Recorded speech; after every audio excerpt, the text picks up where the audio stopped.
Hello, everyone. This is going to be the 200 jury charge test for the RPR simulator.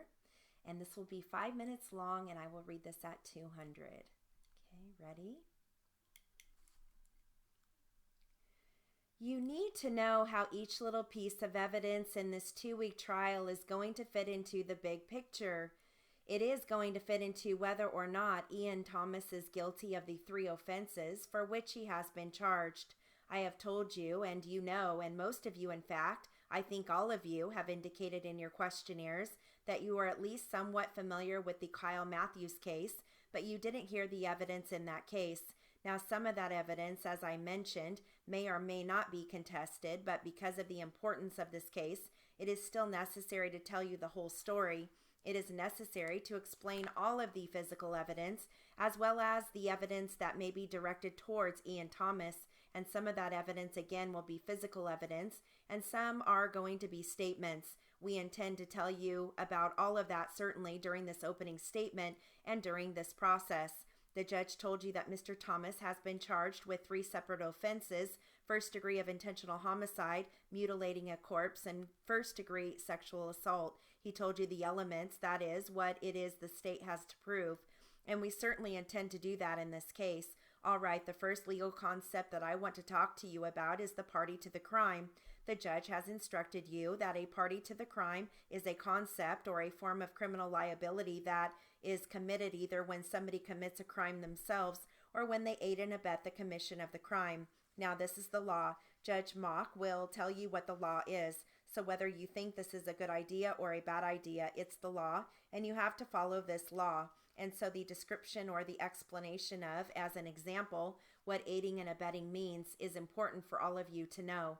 The judge has told you that a defendant can aid and abet the commission of the crime if he assists somebody who commits it, or importantly, and what you might hear in this case, as the evidence may show in this case, quite a bit, is that the individual, in this case, Ian Thomas, stood ready and willing to assist, and that the actor, in this case, Kyle Matthews, was an individual who knew of Ian's willingness to aid and abet. All right, now I'm telling you that this early in the case because this is an important concept. It's important for you to understand what the criminal liability is. Again, whether you agree or don't agree with that concept, with the concept of party to the crime, it's something the judge tells you that you have to accept and you have to adopt. I'm going to introduce you to a lovely young woman. This is Haley Mears. Ms. Mears was 25 years old on Halloween of 2005. You are going to hear evidence in this case that Ms. Mears was single, that Ms. Mears was a college graduate. Ms. Mears was a freelance photographer. She was a daughter. She was a sister. She was a friend. And she had her whole life ahead of her. You are also going to hear evidence that all of that came to an end on Halloween of 2005.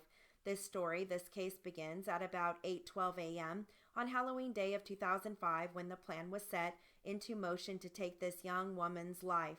The plan was set into motion to rape and to kill and to mutilate this 25-year-old innocent young woman. The investigation of this case begins when we learned that Ms. Mears was reported missing on Thursday, the 3rd of November 2005. She was a photographer. One of her contracts, one of the reasons that she was a photographer, was she worked for a magazine. She worked for something called Auto Trader magazine, which was a magazine that sells cars. It has ads about the cars, and it requires photographers to go around and take pictures of those cars. And so learning about Ms. Mears, or learning how she worked for Auto Trader magazine, it is important for you to understand about the investigation because you will learn that the investigation, or at least the missing persons investigation, determined that the last place that Ms. Mears was on the 31st was a place called the Matthews Salvage Yard. This is a place located here in Smith Rock in a place called the Town of Libing. It's a rural Smith Rock. It's kind of in the northern edge of Smith Rock, but it's a junkyard, a salvage business that has junked cars. And the other determination early on in this case was that a man by the name of Kyle Matthews made an appointment at 8:12 that morning to have Ms. Mears come to that residence or come to that property, which was the Matthews salvage property.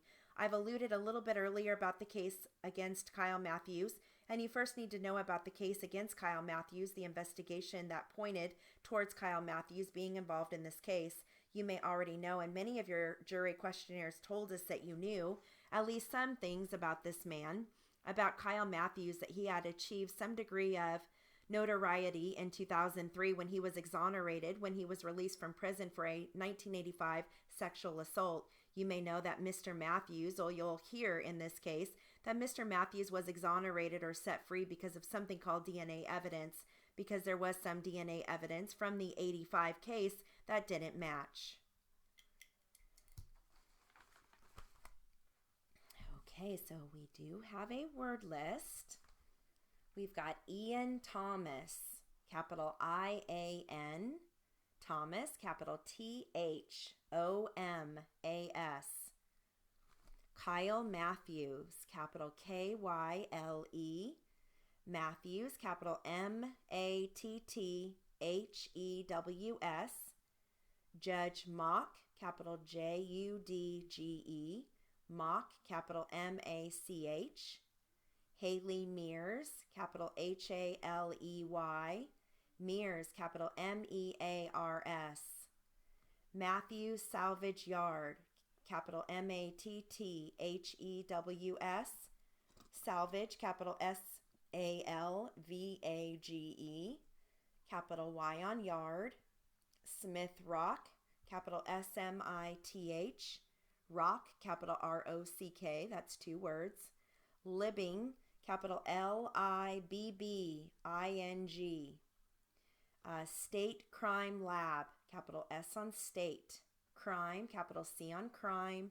Lab, capital L on Lab. And that concludes your RPR jury charge. Good luck.